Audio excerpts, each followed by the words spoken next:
กำผาปอก2เย้าผือว่าติมาเอารอดแล้วก่อนขอในเฮามาซุ่มกันเลยเฮามาซุ่มติมาเฮ็ดดีโหมายปางลุงจอมเขาเฮาเล็กๆก็ย้อนเขาในเฮาโจมเฮาเกียกน่ะเนี่ยแต่เจ้าในตองเฮาเขาเรียนมาเนี่ยบ่สุเซาติมาถามว่าเฮาถูกเขาเรียนมาหน่อยอย่าไปถามว่ามือปานหนีไว้แน่ปานไหนก้อยอย่ามันตื่นไรใครมาเตรียมเงามัน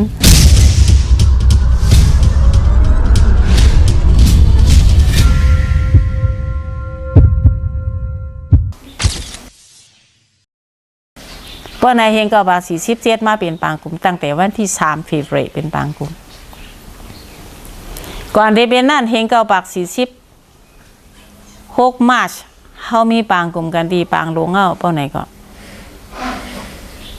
อย่าภาษาปลาก็เจอเขา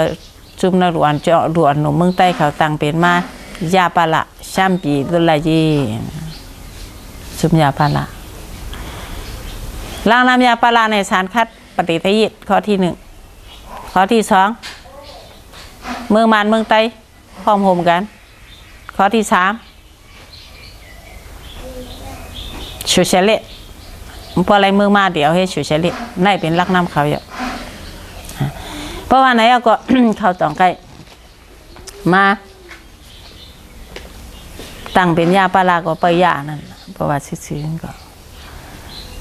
46มาร์ชในเฮาเฮ็ดปางกลุ่มกันแล้วตกลงกันเฮ็ดอันนั้นเพราะว่าไหนก็December ในอองซานมาตองกี้นะอองซานมาตองกี้มาชวนตุ่มว่าเฮาเมืองใต้เอารอดแล้วก่อนขอจำเขา แล้วก็ขึ้นกว่าอุปสภาหยอช่วยที่ขอหยอช่วยเจ้าภาพเมืองใต้ปอจานจะปฏิหยอช่วยว่าเฮาเอาจ้อนเอาแล้วก่อนมื้อนั้นเจ้าภาพเมืองใต้ปอจานเฮาปลาเมืองใต้ปอดของก็ไปปะเก่งสูงก็ปะนะเจ้าภาพจานเมืองใต้ปอจานเจ้าแหน่เมื่อนั้นเจ้าชีแตกเจ้าหยอช่วยว่าตาที่เอารอดแล้วก่อนขอจอมสูในเกาคาเข้าคาในเป็นเจ้าภาพ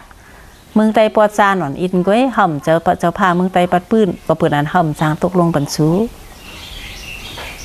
เมื่อแล้วเข้ากลุ่มกันเนี่ยเข้าไปต่อปันเจ้า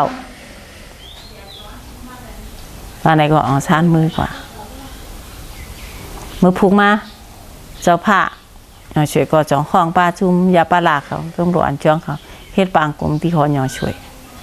ความอันติราดมือในเป็นความเนื้อผักกลางหน้าในบัดมันเจ้าว่าความมันเก่าคาติลานเมื่อในเป็นความเนื้อผักกังเข้าเต็มเอาดอเลี้ยวเจ้ามันเข้าตีเฮ็ดโดมิเนียนให้อยู่ไว้แต่แองเลียดมือแล้วเลยเข้าหมอยาวการเมืองการอุปเปิงเมืองการที่ต่อนอกเมืองเข้าหมอยาวเข้าหมอกาขายเข้าหมออุปเปิงเมืองดีๆเข้าก่อยเอาดอเลี้ยวก่อนขอขาไม่เก่าคาลานในเจ้าสู่เจ้าซื้อพอปางกลุ่มออกมากกว่าจุ่มด่วนก้องเจ้าในต่อยใช้ร่วมจูออกชานกำเดียวในเจ้าภาพวันไหนแต่จูภาษาพลากำเดียวเพราะนั้นเราก็จะฉีดแต้งในคืนกับเมืองไต้ปอดหวังกว่าล่างเมืองกึ่งตรงเล่าขึ้นกับเฮ็ดปางกลุ่มกันที่สีเปาะเส้นเฮ็ดที่เซียนวีเจ้าผ้าเซียนวีเจ้าผ้าน้ำสันเจ้าผ้าเมืองเมดและผ้าเราช่วยเขาเจ้ากลุ่มกันเท่าตีถือของชาติเนาะเพราะมันลงกว่ายันกุ้งเขาก็มันก็กว่าลันดันเรียกว่าอุบหน้าเยี่ยงวินดันตาลอดแล้วก้อนขอของชาติแอดน้ำมันก็อุบแอดลิเพราะมันกว่าเอาก็กันในก็จะพาเขาก็กลุ่มกันเขาตีถือห้ามเอาลอดแล้วก้อนขอเจ้ามาวันในก็เขาเจอต้องต่อยจี้นานกว่าสายรวมกว่าจูแอดลิหน้าเยี่ยงวินแองเด็ดแหละพื้นเมืองมันทำสูงถึงกับวันเมืองมานอันอุปเปิงเมืองมานเมืองใต้ไว้น่ะสงกาว่าอองชานในอำเภอภูตางตัวเมืองใต้สังว่าสู่ไข่อุบลองเมืองใต้ห้องเฮามากกวยเฮาเตมาอุพังกวยดีพื้นแน่ๆสายลมพื้นแน่ๆกว่าเพียวอันตั้งอองชาน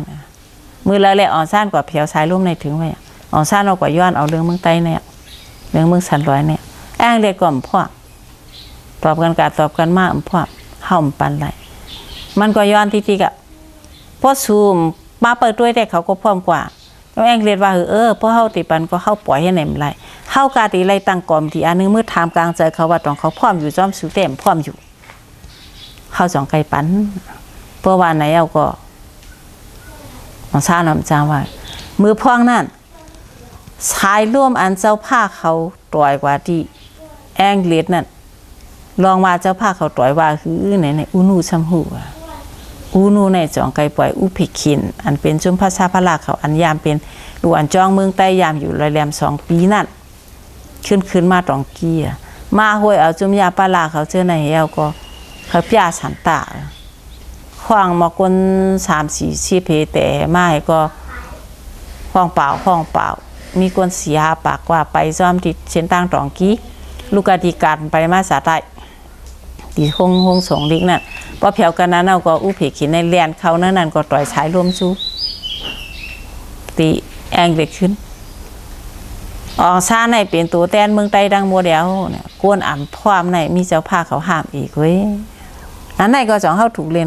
อันนี้ปลาในมันคู่ไหนมันก็เข้าแถวโจ้เป็นชชวนห้องเปล่าลงกับจ้อมตั้งอันอุเพขินเนี่ยก็เรียนในกระต่อยฉายรวมก้อยมันก็เรียนกระต่อยมือพ่องอันเจ้าผ้าอองซานในตั้งแองเลียดเขาตึกน่ายิ่งเหมือนในตึกอุบกันว่าอองซานย้อนเอามือกำเนิดชุดมันแองเลียดอันน่ายิ่งเหมือนแอดลีในว่าคือละสุเจ้าขย้อนเอาในได้ใจเกาขาย้อนลัดซื้อเกาขาไรไว้สายร่วมว่าเจ้าผ้าเขาเนี่ยใครเอาเมืองหลอดแล้วจอมสูอองซานว่าพวกเขาของว่าตีไรเมืองก้อนขอเข้าตีปันสูเมืองก้อนขอแองเลียดว่าในมือตั้งรัฐบาลสูไว้มือตังอาสุวาสูไว้มือตังซุ่มหลวงปองซึนสูไว้มือแต้มหมายมีจึงเมืองสูไว้มือแล้วว่ามีหมายจึงมือจึงเมืองก่อนสีจุ้ชินเอาแหละมีหลวงปองซึนสูยาวมีซุ่มหลวงปองซึนสูยาวป้อในเฮาดีปันรอแล้วก่อนขอก็เพื่อนนั่นแหละออกชาในก็ว่าพวกเฮาตังหลวงปองจึงในเฮาติเอาดูแต้นเขาสาวนึงก็เฮาเลยเป็นพ่องเมืองเฮาเลยเป็นหุ่นชีนะเฮาก็ว่าไหนก็มันแองเลียนก็ว่าปุ่นดาต่างตัวก้นคือเขาตั้งคือเมืองเขาตั้งเมืองในป้าหุ่นจีนก็เร็วก็เหตุตีมาลาในตองมันตีเปลี่ยนไรโยเขาตีซุ่มสวนในสวนเป็นเขาแห้งไหนโยอันในห้องปันในชุดถามเขาในว่าแองเลียนวันไหนนะแองเลียนวันไหนก็เขาคาไรไว้จีนั่นเขาแอดแต่ลีก็รัดซื้อเจ้านั้นมือพ่องตึกเทียงกันหนูนั่นสายร่วมอันอุเพขินตัวกันนั่นเพียวกว่าอันว่าออซานเป็นตัวแตนเมืองใต้ยันว่าในออซานแค่ถางหางลาดมากถึงกับวันที่กะหือล่ะถึงกับวันที่26 January เขียงเก่าปาก47วัน January เขียงเก่าปาก47ในเขาต้องเฮ็ดออซาน agreement ก็เพื่อนนั้นแหละแปลก8 paragraph 8ในต้องไล่ป้าว่าตีตั้งกอมาตีอันตีจอบถามกลางใจก้นเมืองลอยเขาให้มืดถามว่าเขาตีเอารถแล้วจอมันเอาเนี่ยนั่นป้ามาวันที่28 January เขียงเก่าปาก47ในแองเลียดเขาจองต่อยชายร่วมชูเจ้าคือคางช้างไตย่างเผือกย่างแหลงกูเจ้าคือว่าอองซานตีสร้างมาทบสู่ที่คอนเฟรนซ์อันเจ้าภาคใต้เขาตีเฮตีตองตีปางลงกำในก็เพื่อนนั้นแน่ชูเดอุบอีสังที่มันอันวันในชูบ้วนไว้กันแลนะวันที่28 January เห็นเก่าปัก47เนี่ยเขาจองไกลไล่คู่ว่าอองซานตีมาอุบมีแล้วล่ะอองซานออนเฮ็ดเขาเฮ็ดอันนี้เอาก็28วันเนาะ28วัน29 30 31วัน3วัน1 2 3วันที่3 February ในเฮาบ่แต่ปางกุมไว้ว่ารู้คางช้างไตกลุ่มกันเพราะนั้นครูข้อหรือมาอันนึงว่าตาตีอุบอองซานตีอุบาหือเขาก็จะมาตกลงกันแล้วในอองซานมาเพียวขึ้นเนียนกูเงาก็เปิดแองเด็กก็วางมันมามามือถามกลางใส่เขาที่ปางลงแหละในแหละมันก็ตีอะไรขึ้นมาเนี่ยมันนั่งนักใจอยู่ว่าเพราะเขาขึ้นมือกำไรต้องตีเปลี่ยนอันเขาใครเปลี่ยน5ต้องเขาตีพร้อมเขา5เข้าแต่วันที่3วันที่7มาในเข้าตังกล่องสีซึ่งไตอันเจ้าผ้า7ก็เลยอันกวนเมือง7ก็โฮมกันในเป็นเงาปืนลงอันดาดีย่างเป็นเดโมคราซีก็เพื่อห่างหลาเนกของสีซึ่งไตในมันปากวนเมืองในเจ้าผ้ามันจะเจ้าผ้าไว้เหี้ยวก็มักมัน จอมปิวเรื่องเขียวแหลงแหลกความเชื่อจาเท่ามือวันนั้นนี่เป็นวันเชื่อจาจึงไตมันเกี่ยวเชื่อจาจึงไตปัดปืนกว่าปือบาหางผู้อันหูไตเขาเจ้าภาคกูเมืองแหละตั้งดูอันจ้องเขาโคมกันช้างมาก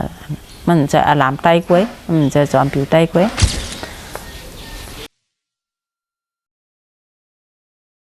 เฮาเฮ็ดวันที่7ในเฮาบ่มีวันที่8 February เห็นเก่าปาก47กลางค่ำ6 โมงคืออองซ่านหนองไก่เพียวมาปางดวงนะวันที่8วันที่9เนี่ยเฮามาตั้งกองสีเมืองสันร้อยพร้อมโฮมอันตกลงกันไว้มื้อ46ค้าง6ก่อค้าง6ก่อไต6ก่อ18ก่อมาตั้งวันที่9ไว้เฮาตั้งเอา9 โมง11 โมงมาอองซ่าน2ไก่มาปันเฉพาะตลาดโซนถุมกวนเมืองตัวแล้วเอามึงรอแล้วก่อนขอรวยกันชังซิ้งนั่นน่ะกูซื้อกูเปิงนั่นวันที่10กลุ่มกันดังผัวอันโหว่าตั้งงงซุมของสีพร้อมโฮมสันร้อยแล้วต้องออกซ่านกลุ่มกันพี่น้องขางย้อนแหนมึงพี่น้องช้างย้อนหาจ่อยบันอกจากคุกของแลกำแถมบันป้ายปีญาแลป้ายมังมีไตสมาปฏิโฮมซ้ำสูเข้าดีโฮมรอถึงในรอแล้วก้อนขอไปเพราะอะไรรอแล้วก้อนขอเข้าดีผ่าออกเมื่อไรก็เอาอยู่ที่เฮาบะซ่านบ่ใจกำไหนทิ้งกันเมื่อนั้นโฮมรวมอองซ่านในโฮมรวมเจ้าฉีแตกสภาพหย่อฉีเขาก็แหมกันดังนอกน่ะสุกซักสิมือพ่อว่าทิ้งกันอยู่นั่นอองซ่านก็จะลำมือนั่นยาปลาลาในเขาตื่นวางแผนไว้เอากว่าคว้างเอากวนดังไฮโฮอ่องปานปังตลาดลอยก่อเจ้าในกาตา60-70 ลำในมามีไว้เนื้อปล่อยเจ้าผ้าเขาเฮ็ดปล่อยว่าน่าเฮ็ดปล่อยหนีราคามามีจัดเสียงมันมากกาเขาพักกอตีเลี้ยงอันไหนพี่น้องคนว่าน้องหน้าปางเฮามานี่หรือหูมันก็มาบ่มาเอาไหนก็เพราะว่าอ่องซ่านนี่แลตั้งเช้าคือในเถียงกันอ่องซ่านว่ามันพร้อมอันว่าที่เอาแหนเมืองคางปานในนักอุปริแองเกฤษแต่มาเห็นกับว่า35นั้นมีไว้ว่าเอาเมืองอันการเมืองขึ้นกราบและเมืองอันการเมืองขึ้นกราบเมืองลอยและเมืองทุ่งเปียงคุมกันปันปีในเมืองอันเดียวไล่ก็เพิ่นอันอ่อนซ่านก็มจางปันนะจางตกลงอันเรื่องว่าอาใต้ตีผาเราต้องชอบบ่เลยโฮมกันซื้อบ่ลาเรื่องผาแล้วล่ะเถียงกันมือพ้องหน้าเนาะยาปลาจุ่มบวนจ้องไตเนี่ยก็เจ้ากวนนั้นเขาคล้องมาเจอนั่นเฮสอเนี่ยเฮาอ่ำโดกวนนาเผือกเฮาตีเอาลอดเลี้ยวก็มันเฮ็ดให้เจ้าข้องมื้อนั้นอู่กับคาป้าไว้ในปอยอู่กับคาพี่น้องกวนเมืองเฮาในมันปองเจ้ามอกาคือในตองหู้นี่กวนนาเผือกเข้าโลในเข้าหมู่ข้องเขาว่าเฮือกวนนาเผือกอ่ำโดเฮากวนนาเผือกอ่ำโดเฮาเฮ็ดให้ก็มีอันไหนน่ะในดอกเฮาถูกล็อกดิ่งนี่เพราะมันนี่ล่ะในเอาเปื้อนอำมายาเฮาหรอเปื้อนเอาไม้บองเฮากะเป็นกันพ่ายมาพันเฮาขึ้นไว้อันไหนเป็นตอนสอนปุ่นตาพี่น้องชื่ออันว่าฮักชื่อจาดวันเมืองเนี่ยชื่ออันว่าเข้าใจการชื่อจาดวันเมืองเนี่ยใครเฮ็ดการชื่อจาดวันเมืองลังเสียงเราค่าได้กับข่าวผมพ่อฮู้เรื่องการวันการเมืองแต่ก็น่ะอิงเนื้อปื้นในกับค่าดิเพียนมหันจึงก็ต่อไต่ใครในขึ้นไว้ชูเจ้าตานที่พิจัยก็ย่อมพิจัยก็ย่อมอยู่ที่ชูเจ้าชีวิตกวนในมันตายปอกเหลวไปมันตายหลายปอกหรอกก่อนไปจูไปตายในใครลาดชังก็ลาดไว้ปันเฮือลูกหลานได้ยินกันนานไปนะพวกไหนเอาอะไรให้ถึงล่ะเจ้าผ้าเขาเชื่อในก็อ่านหนาตกจะลูกกวนโอนอ่านโมเม่งสิมยามีปอลูเมืองไตเนี่ยไหนเก้ป้อนไหนก็อย่าฮิปันมือในอ่อนกันกระต้องปาดอ่องชานไว้นั่นอ่อนที่ชิบกลางค่ำมากกว่ากินข้าวจ้อมเจ้าผ้าเขาอ่องชานกับกินจ้อมแต่คนปั้นสิงหมอกเล่งเข้าแกว่าเหรอพอเขาขาดอะไรรอแล้วก่อนขอมาเกาขาดติเอาเจ้าผ้าเมืองไตก่อนหนึ่งเป็นจอมชิงเมืองค่ะกึ่งเดียวเพอเฮ็ดเจ้าฉีแต้มาเอาเจ้าคนปั้นสิงเฮ็ดเจ้าคนบ้านสิงห์ว่าก็ข้ามเพราะมีการทั่วมือเอาเจ้าฉุยแก่เฮ็ดวันที่10กลางค่ำวันที่11มาอุบกันมาตกลงกันมื้อนั้นป้าตอนผัดออกตีลาดกันพอแต่หมายมีสิงเบิ่งก็น่ะวันที่12มัน ตกลงมาลงลายมือลีของไม้ปังลงในหมู่ป้าเอาลูกเดี๋ยวทำลีของไม้ปังลงมีเกาคอกันก็ที่หนึ่งว่าเตเอาก้อหนึ่งอันป้าเนอกว่างสีเมืองสันร้อยในเป็นพ้องเมืองหลวงข้อที่สองว่าพ้องเมืองหลวงก็ในเต็มไรมีโครงการหลวงห้างกล้วยตีไรเป็นตีเกื้อกุ้มตีเตืองปางกูโครงการหลวงกูวันที่ฐานะข้อที่สามซ้ำเตเลิกเอาสองก็เนื้อของสีเมืองสันร้อยพร้อมห่มกันได้มาเป็นแกมพ้องเมืองข้อที่สี่ซ้ำแกมพ้องเมืองสองก็ในอัมมีส่วนคืนปางกลุ่มโฮมปางกลุ่มไรป้อมลาดเรืองเมืองสันร้อยเรื่องแหนเมืองเขาข้อที่ห้าจ้อมหนังเปิงเดโมคราซีสิแหละส่วนใดส่วนเป็นอุปเปิงเมืองแต่ไรมีห้างเผาห้างมันข้อที่หกแหนเมืองค้าง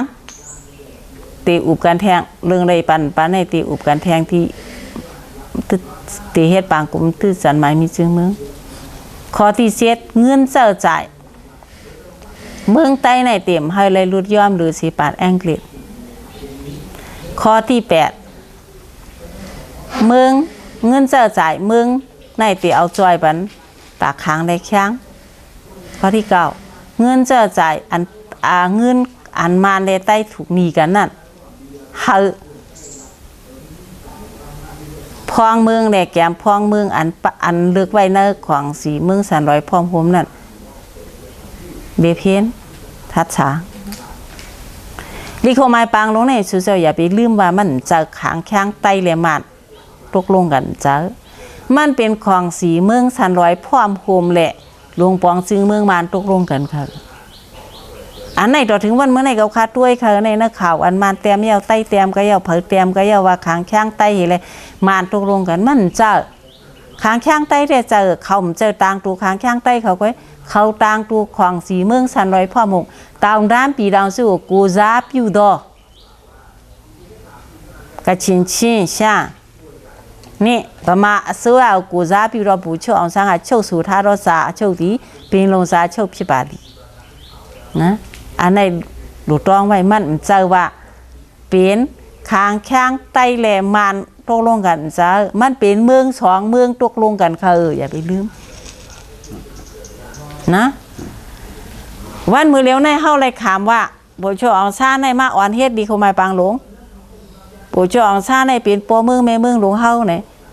เฮาก็อ่ำเดียเพี้ยนดีๆอ่อนกันอยู่แท้งในก็ต้องเฮาถูกเขาแลนเฮาแหน่ต้องเฮาถูกเขาตีเฮาแหน่โอเคเฮ็ดเราลิเขามาปางหลวงแองเดดบ่ตกเสริมทางว่าที่ไว้ตันหะเฮ็ดเราลิเขามาปางหลวงไปเฮ็ดลิเขามาปางหลวงให้อ่าล้ำไหนรู้จันไม้มีจึงเมืองน่ะรู้ตั้งลงปองจึงน่ะเปิ้นถามปันเมืองรู้บ่สุมีลงปองจึงบ่มีไม้มีจึงเมืองเฮาดิปันเมืองสัวรู้แต่ว่าไม้มีจึงเมืองรู้ตั้งลงปองจึงเฮ็ดปางกุมเปิ้นมาเลือกซื้อเมืองกันว่าเหือUnion of Burma เมืองตุ่มเหลวบอกความไตความคนวันนอกเขาว่าในเมืองตุ่มเหลว Union เองบอกว่าเป็นตุ่มเหลวอ่ะข้าเป็นคนวันนอกค่ะคนบรัดความวันนอกไปความสั้นสูงเต็มเพราะเมืองตุ่มเหลวเนี่ยจะพาเขาว่าคือล่ะ Union of Burma ไหนมันเป็นเมืองตุ่มเหลวเว้ย How Confederated เมืองตุ่มเหลวเมืองตุ้มเหลียวในหลายเดือนหลายอันมาโคมเฮิงเป็นตุ้มเหลียวเหมือนจังแปรนั่นน่ะ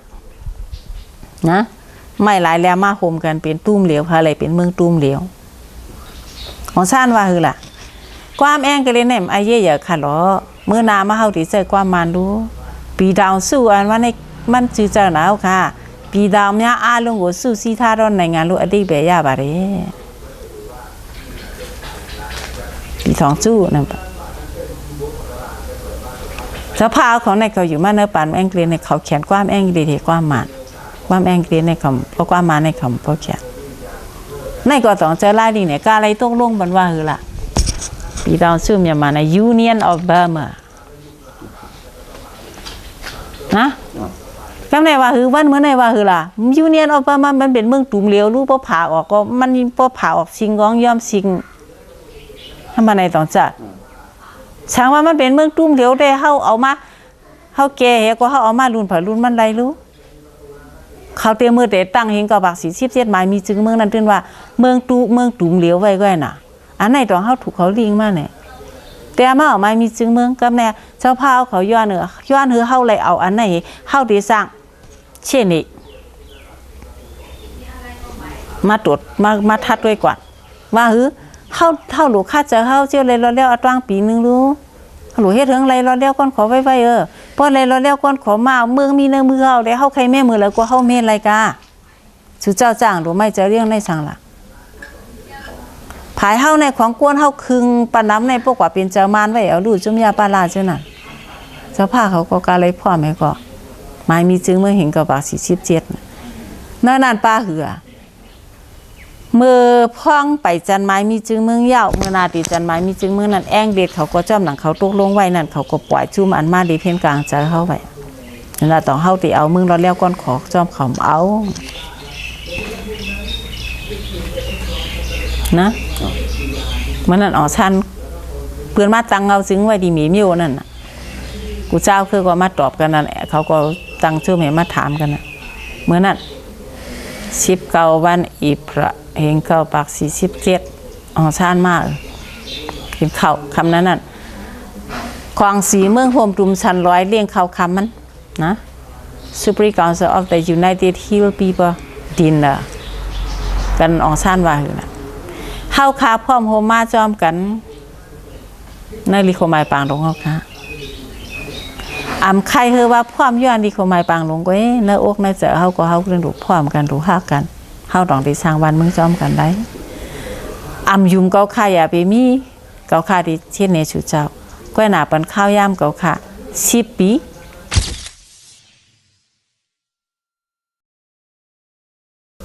ดิโมคราซี5 ปี2สุด10 ปีเกาค่าที่เห็นในสุเจ้า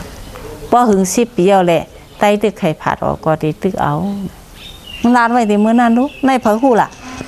มีไต้ก็แล้วก็โทรออกมาในอ่อนกันเยืองจ้อมหยองจ้อ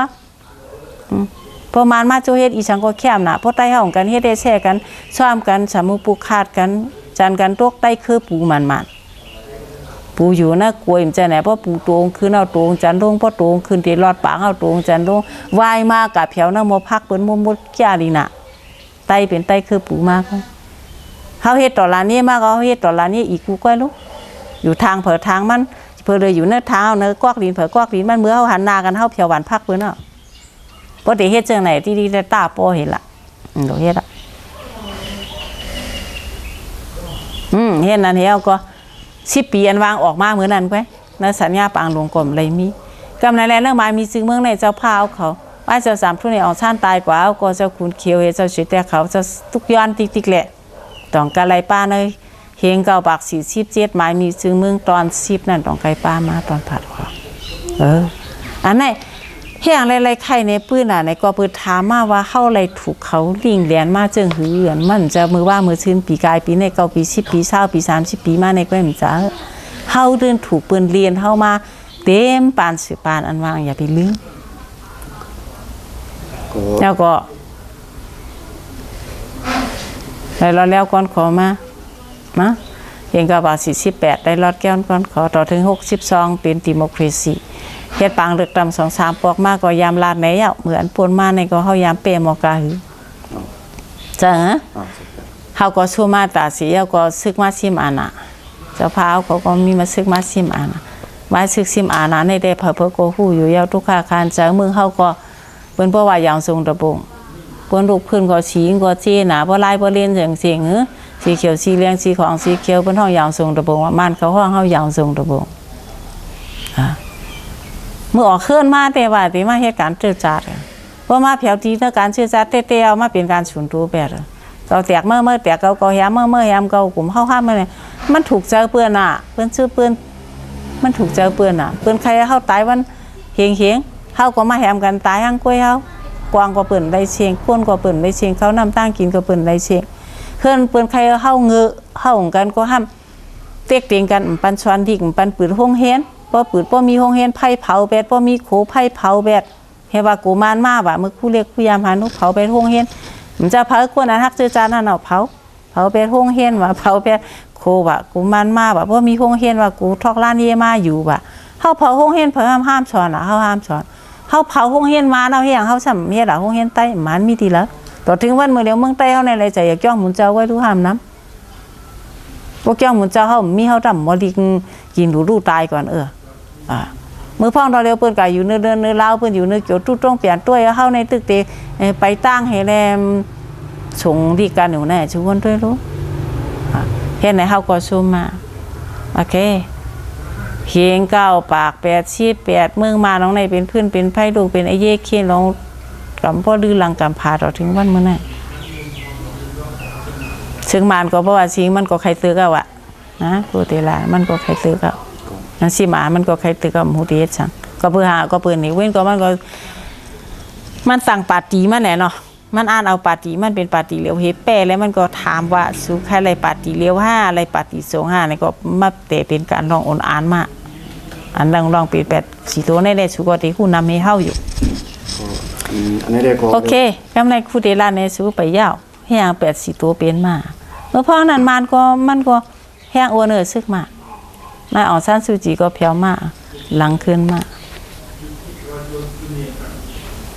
ปัจจุบันนี้เฮานี่มีแอนตี้แอเวอร์เหมือนนั่น National Democratic Front นะฮะเขาโฮมตาเปาสุมีภายในหน้ายอมในมันแห้งขึ้นโอ้ยอ่ะนะน้ำหนักมันลงโอ้ยอ่ะภายหน้าอภัยแอนในเขาสล็อกเขาในขึ้นโอ้ยอ่ะมือพ่องนั่นเปิ้นอุบยิงชานเย่เนี่ยภายในกว่าแทงปันแห้งซึ่งมานเฮามีอ่านป่าวาขึ้นมาไอ้ยิงชานเย่กันเฮ้17 18ซุแต่เอาการเมืองให้แกเรียนในก็เฮ็ดยิงชานเย่มซิเนี่ยโอเคกว่าเฮ็ดแล้วยิงชานเย่ก็แทงปันแห้งเขาส่วนสู้ว่าคือไว้ล่ะตึกซึกสิปอกแลแป้สิปอกเนี่ยไปเลยว่าเป้ก็เปลืองหลายยังตึกสิ่งกองกลางหมามือจื้นยามในแห้งก้นเขาน้ำตั้งกินอยู่อำไรตึกเขปอกไรเป้นั่นสองไรว่าเป้ยังชาเนี่ยในเปิ่นไรตึกเขกำนู่นไหนเปิ่นเอาน้ำลายเตือก็กองเขาตันหมดเลยอยู่จังหัวเช้าปีไปนี่เขาถูกเขาลิงมาเนี่ยเจอไหนจ้องเจอลอกลิงหมดถือตีปันอันนั้นเท่าตีปันอันไหนเท่าปานเนอแตกดินเมืองเฮาคือเฮาเอาขึ้นเฮ็ดไทยเฮ็ดโซนเฮาแซบใหม่เมืองเฮาขายคือเฮาขุดเสียงเมืองเฮาขายแตบใหม่ป่าใหม่เมืองเฮากวายสภาวะยาสีอุทุเมืองเฮาดูชุมเฮ็ดต่างไต่โลเอาไม้เจ้าในออกขายเฮาเฮ็ดต่างไว้เปิ้นเปิ้นเขาเฮาเลยกุฏิต้องจัดป่าไม้เฮาเถินหรือเข้าก็เมียวนึงพวกของในเมืองเฮาก็รู้ชุมนำผลผ้ายาสีเฮาก็ได้รู้แล้วเปิ้นก็เข้าหาอะไรง่ายๆที่ซื้อเข้าลูกเชิงกาแม่กับโปก็เมียว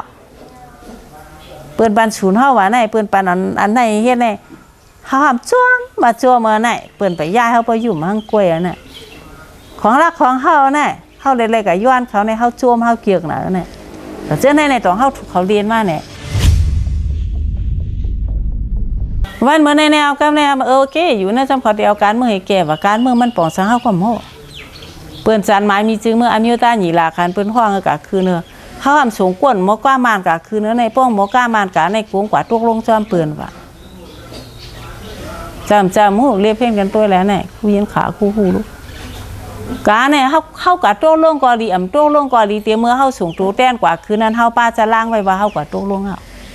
เนื้อหมายมีจึงเมื่ออันเปิ้นแต้มนั่นเปิ้นติว่าหือเฮาก่มฮู้ของอังกว่ามานเปิ้นก็เฮาปอเมื่อปานเจ้าผ้าเขาในดีแองก็ได้แล้วแลกการเมืองเขาฮู้ตัวเขายังกะตกหยานมาโนตักซุมาว่าแต่หมายมีจึงเมื่ออันไหนเห็นก็บักกะหือปี2000ในอันยาวกว่าน่ะว่าแต่เมื่อผู้โตแต้นโน่นเมืองเฮาอันซ่าซุ่มคือชื่อเขาจังสิงเจ้ากว่าขึ้นนำล่ะอย่าไปกวักขึ้นค้าอย่าไปกวักขึ้นเข่งปันเฮอเปิ้นแตบภาคอย่าไปกับพันเสือกปันเฮอเปิ้น มัดในมือเกาคาเป็นผู้ต่างล้านนั่นเกาคาลาตาสีเขาอย่าไปชูเจ้าอย่าไปกับพันเสกปันเฮเปิ้นมัดชูเจ้าคาเลกว่าไหนกะลวงมาไหนนั่นเปิ้นตื่นเต้มไม่รู้ของชูเจ้าผู้เนี่ยเมืองปีดองจู่ลงในนิ้วนึงก็ก่อมปันแตบออกไล่เมืองปีดองจู่ลงเมืองนั่งตั้งลุกในติไรมีตับซึกอันอยู่แต่กากว่าเย่บุญชีฐานะอันเดียวเฮากว่าตกลงมาหมดแล้วแน่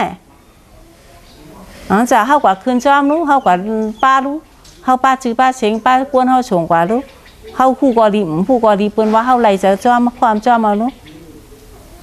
กะตกลงวันมื้อนั้นในมาเฮาชำว่าเปิ้นจะเฮาเฮ็ดซึกเปิดแลนดินเฮาชำว่าเอาว่าเฮ็ดช่างตีมือเฮาไปตกลงเฮาบ้วนคั่นล่ะเฮ็ดช่างตีมือเฮาไปเอิงเฮาบ้วนล่ะไหนน่ะไล่เอาทีเอาการเมืองให้แกดีชาวปีไปก็อยู่ซ้อก่อยปล่อยไว้มาเหมือนเก่าขึ้นกว่าไหนหรือเลยยื้อกันขึ้นกว่าต้องเฮาเสียงข้าวยามละลายในชาวปี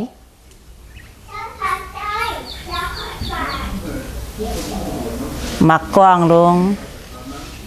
ปื้อเข่าลงเตาน้ำลง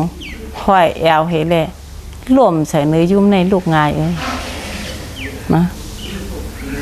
ถุงเงินห้อยแอวเฮแลชาวกอดไว้ร่วมใส่เนื้อผ้าในลูกหยาบโยชูว่า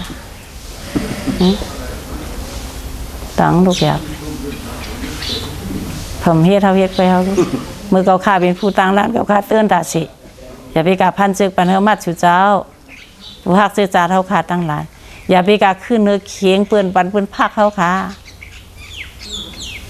เปื้อนว่าคือล่ะเปื้อนว่าคู่สู่เป็นออดต่อไว้ยื้อเขาปฏิปลายมันหลอดเป็นหือไว้ละวันเหมือนให้ตกล็อกอย่างนี้วันเมื่อเร็วเลือกตั้งเฮาน่ะเลือกตั้งเฮาหนังเปื้อนใครเป็นเปื้อนเปเฮาน่ะอันไหนน่ะเฮาถูกแลนมาในเมื่อไรต่อถึงจันไม้มีจึงเมืองปานเลยก็เย่า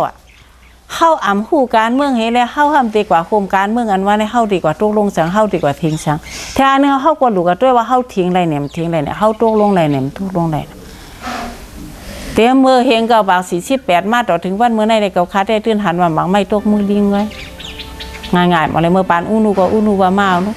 ว่าสู่คาไลเมืองสู่ขึ้นก็สู่ที่ไรเป็นกาขันอันกึ่งเถิกมัน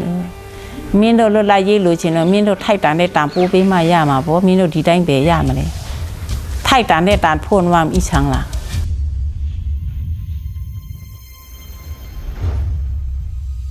กาขันอันกึ่งเถิกอันวางอีชังล่ะเอาแห้งก้นเตือเอาไว้ก่อมไล่เอาลองเตือลองหักเจอจ้าเท่าอันเดียวไว้เฮ็ดก่อมไล่เฮาตีได้รักเฮาตีได้แลดเฮาตีได้มีความหูเฮาตีได้แลดเฮ็ดเขาก่อนเฮาแลดเฮ็ดเขาเนี่ยวันมื้อไหนเฮาแลดเฮ็ดเขาอย่างนี้ใครย้อนถามบ่ห่ำแลดเฮ็ดเขามาคือละของเฮาฮู้แล้วป้อมฮู้อย่างเฮาห่ำที่เพี้ยนกะหลายอย่างเฮาสอนว่าเฮามีการฮักซื่อจ้าแต้มฮู้ก็ติเลยเฮ็ดเธอคู่ค่ะหมอก็ติเลยเฮ็ดเธอหมอแลดก็ติเลยเฮ็ดเธอแลดเฮ็ดจังเฮ็ดค่ะเกาค่าได้เกาค่าหันถึงว่าตกล็อกเขามาแต่เสียวันมื้อเร็วก็ลิ่งๆนั่นแหละตื่นตกล็อก